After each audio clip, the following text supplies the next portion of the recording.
Hi friends, ఎలా ఉన్నారండి? అందరూ బాగున్నారా? ఇప్పుడు నేను గచ్చకాయలు చేస్తున్నానండి. ఇది ఇప్పుడు ఎలా తయారు చేసుకోవాలో ఎండు కొబ్బరితో చేస్తున్నాను, చూద్దాం ఇప్పుడు. ఇలా మనం ఈ కొబ్బరి చిప్పల్ని ఇలా కచ్చాగా కొట్టుకొని ముక్క చెక్క కింద ఇదిగోండి ఇలా రెడీ చేసుకోవాలి. ఇలా రెడీ చేసుకుని ఇప్పుడు మళ్ళీ ఇది మిక్సీలో వేసుకుందాం. ఈ బెల్లం ఇలాగా ముక్క చెక్క కింద మెత్తగా రోట్లో దంచితే మనకి ఈజీగా ఉంటుంది. ఇదిగోండి ఇలా దంచుకుందాం. ఇలా దంచేసి మనం ఇది తీసి మళ్ళీ వేరే గిన్నెలో వేసుకొని మనం పాకం పడతాం కదా, అప్పుడు మనకి ఈజీగా ఉంటుంది. అందుకని ఇలాగా ముక్క చెక్క కింద రోట్లో దంచుకోవాలి. ఇదిగోండి మనం ఇప్పుడు ఈ రోట్లో కొట్టిన ఈ ఎండు కొబ్బరిది మనం ఇప్పుడు మిక్సీ పట్టుకుందాం.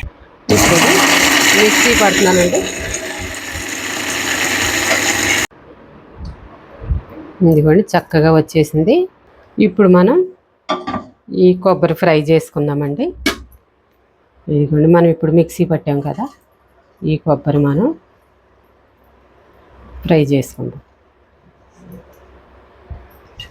చక్కగా సిమ్లీలో పెట్టుకుని ఫ్రై చేసుకోవాలి. హైలో పెట్టామంటే ఇది మాడిపోతుంది. మళ్ళీ ఇది ఫ్రై అయిపోయిందండి. ఇదిగోండి ఇలా ఫ్రై అయితే చాలు. చక్కగా ఫ్రై అయిపోయింది ఫ్రెండ్స్, బ్రౌన్ కలర్లోకి వచ్చేలాగా. ఇప్పుడు మనం ఇది పక్కన పెట్టుకుందాం. ఈ బౌన్లో ఇప్పుడు మనం కొంచెం నువ్వులు తీసుకున్నాం కదా, ఈ నువ్వులు కూడా ఫ్రై చేసుకుందామండి. ఒక్క నిమిషం ఫ్రై అయితే చక్కటి టేస్ట్ ఉంటాయి నువ్వులు. ఇవిగోండి గసగసాలు. మీరు నేను చెప్పినట్టు ట్రై చేయండి. ఇప్పుడు మనం గసగసాలు కూడా వేసాం కదా, గ్యాస్ అయితే సిమ్లీలో పెట్టానండి. సిమ్లీలో పెట్టుకుని ఫ్రై చేసుకోవాలి, లేదంటే మాడిపోతాయి ఇవి కూడా ఇప్పుడు ఒక పక్కన పెట్టుకుందామండి. అలాగే బెల్లం వేసుకుంటున్నాను. ఇదిగోండి బెల్లం పాకం పడదాం ఇప్పుడు. ఇది చక్కగా ముదురు పాకం కాదు, లేత పాకం కాదు, మీకు చూపిస్తాను. ఈ పాకం వచ్చిన తర్వాత మనకి గజ్జికాయలకి మనం సమపాళ్ళలో పాకం పట్టుకోవాలి. కొద్దిగా వాటర్ వేసుకుందాం. ఇప్పుడు కొంచెం వాటర్ వేసుకుందామంటే చాలు. ఎక్కువ వేసుకున్నామంటే మనకి చాలా టైం తీసుకుంటుంది పాకం రావటానికి. కొంచెం వాటర్ వేసుకుంటే సరిపోతుంది. ఇప్పుడు మనం హైలో పెట్టుకోవచ్చు గ్యాస్. గమ్ముని పాకం రావాలంటే హైలో పెట్టుకోవచ్చు. ఇవిగోండి నేను 6 లాలిక్కాయలు తీసుకున్నాను. అలాగే కొంచెం దాల్చిన చెక్క కూడా తీసుకున్నాను. ఇలా వేసుకుంటే స్వీటు చాలా టేస్ట్ ఉంటుందండి. పాకం దగ్గర పడుతుందండి. ఇప్పుడు ఇది మనం పాకంలో బెల్లం పాకంలో వేసుకుందాం.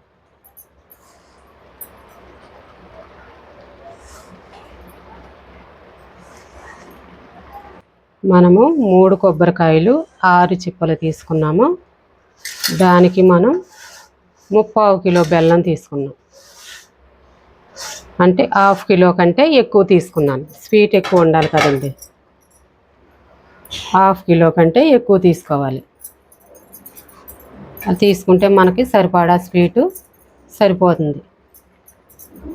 మనకి ఎక్కువ వచ్చినట్టు కనిపించింది, కానీ మనం పాకంలో వేసేటట్టుకు మనకి దగ్గర పడిపోద్ది.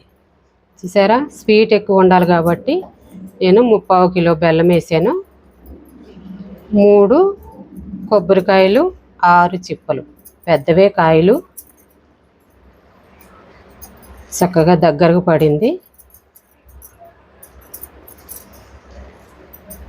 ఇలా మనం ఒక్క నిమిషం సిమ్లీలో పెట్టేసుకోవాలి. ఇప్పుడు వరకు మనం హైలో పెట్టుకున్నాం కదా, అది పాకం గురించి మనం హైలో పెట్టాం. ఇప్పుడు మనకి దగ్గరకు వచ్చేసింది కదా, కొబ్బరి వేసాం కదా. ఇప్పుడు ఇందాకలాగా గ్యాస్ ఉంచామనుకోండి మాడిపోతుంది. కాబట్టి ఇప్పుడు సిమ్లీలో పెట్టుకుంటే చక్కగా ఇలా వస్తుంది. ఇప్పుడు మనము ఇందులోకి లాలికలు కొంచెం దాల్చిన చెక్క వేసాం కదండి, టేస్ట్ కోసం ఇది వేసుకుందాం.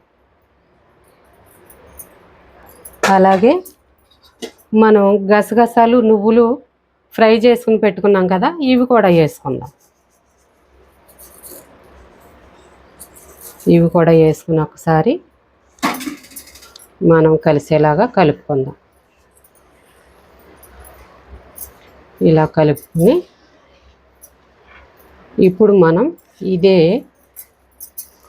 కొబ్బరి నౌజ్ అంటారు ఇది. దీన్ని మనం ఇలా ఉండలు చుట్టుకున్నా మనకి చాలా బలం అండి. ఐరన్ మనకి పుష్కలంగా ఉంటుంది.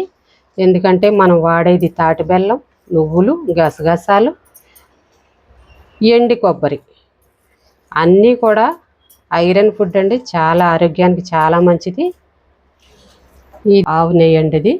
నేను ఎక్కువ ఆవు నెయ్యి యూజ్ చేస్తూ ఉంటాను. ఈ నెయ్యి కూడా మనము వేసుకుందాం.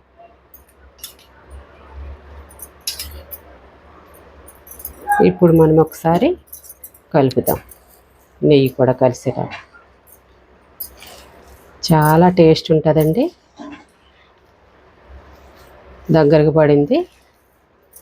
ఇప్పుడు మనం గ్యాస్ బంద్ చేసుకోవచ్చు. ఇప్పుడు మనం కచ్చకాయలకి పిండి రెడీ చేసుకుందామండి.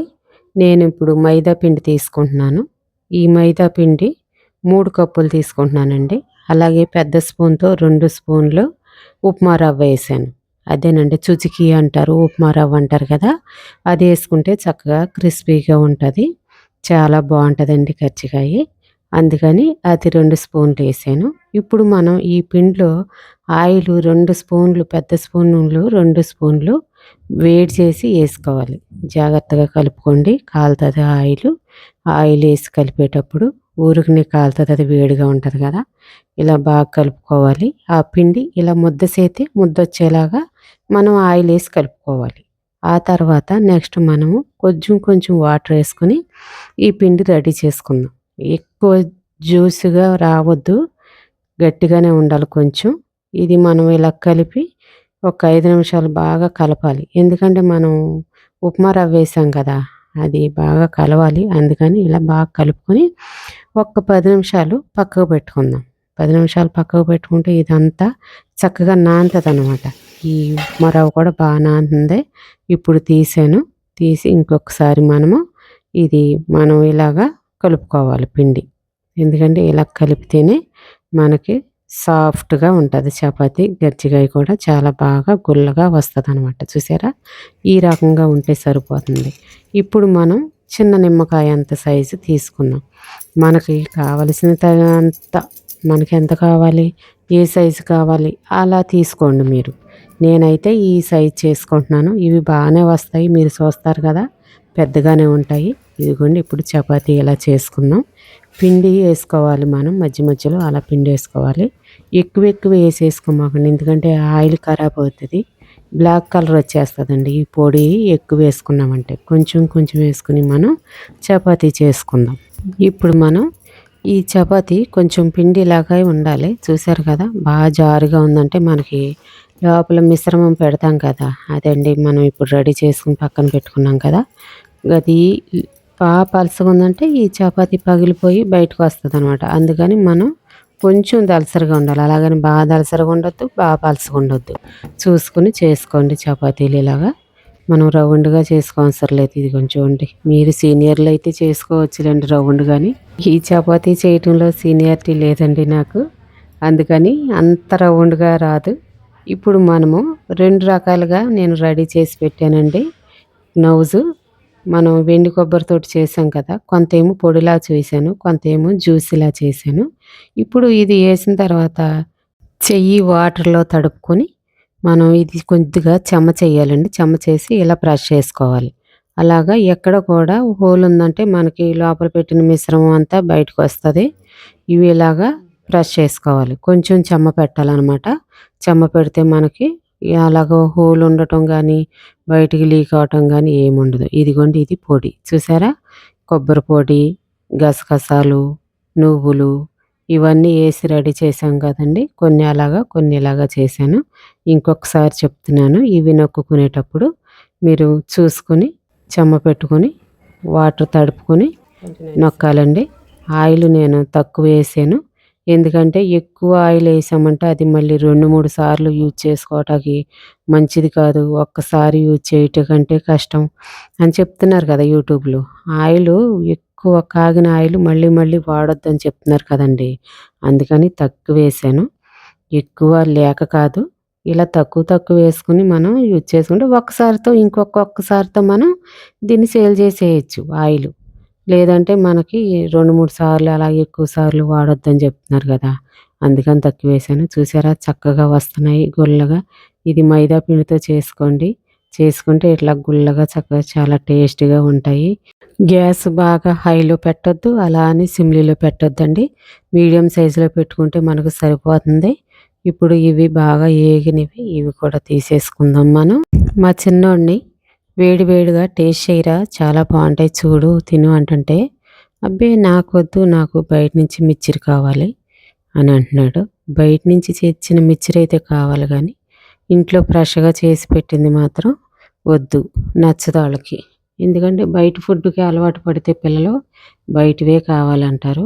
మనం చక్కగా ఇంట్లో చేసి పెడితే ఆరోగ్యానికి చాలా మంచిదండి. ఫ్రెండ్స్ చూడండి ఎంత చక్కగా వచ్చినాయో.